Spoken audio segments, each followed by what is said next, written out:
Guys, magandang hapon. Ito kami nagkukopras. Konti lang guys, mga nasa 200. Yan, paras lang kami mabagal magbalat. Ano, yung akin konti pa rin. Yung kanya gano'n din. Oh. At ito naman guys, nagsasaing ako kasi para sa aming hapunan. Wala kasi kaming ilaw dito kaya maaga nating sasaingin ating kanin. Ang ulam namin guys ay sardinas. Yan. Baka naman pwedeng maglambing sa inyo guys. Paki-like naman ang ating video. Kaya paki-share naman kung po pwede.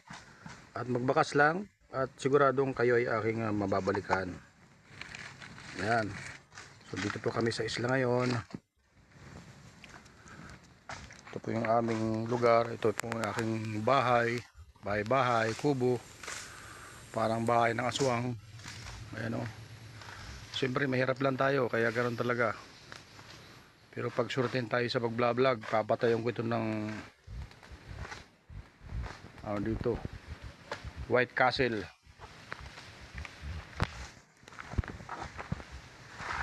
Yan. Yan po yung aking bahay kubo. Ayan o. Yan si Buddy Lance. Tatapos lang namin nagkape.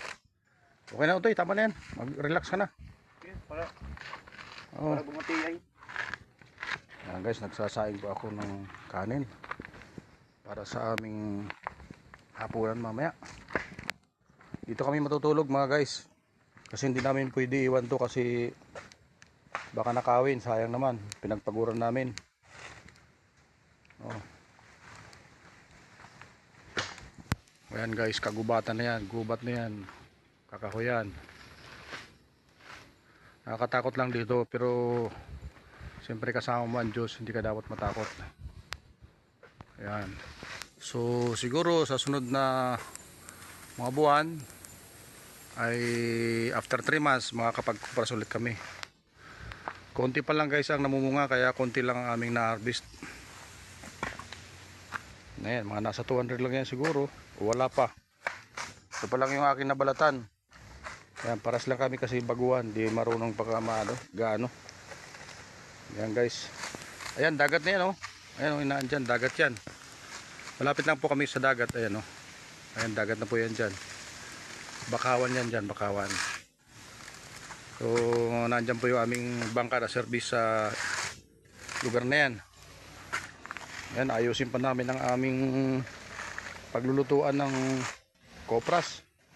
Ayan guys, manguha pa kami ng ng kahoy bukas ng umaga.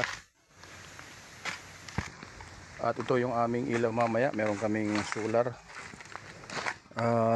Ito guys, hindi siya na full charge kasi ayan naglo-loading pa rin siya. Hindi siya na full charge dahil nga hindi siya masyadong nasisikatan ng araw dito kasi sa dami ng ng nyug, ng dahon. Yan guys, thank you for watching. Sana nagustuhan nyo ang pagsasalaysay natin sa ating buhay dito sa probinsya, sa isla. Yan, thank you for watching guys. Ayan, malapit na maluto ang aking kanin. Teka, tingnan natin. Yan guys, malapit na maluto ang aming kanin.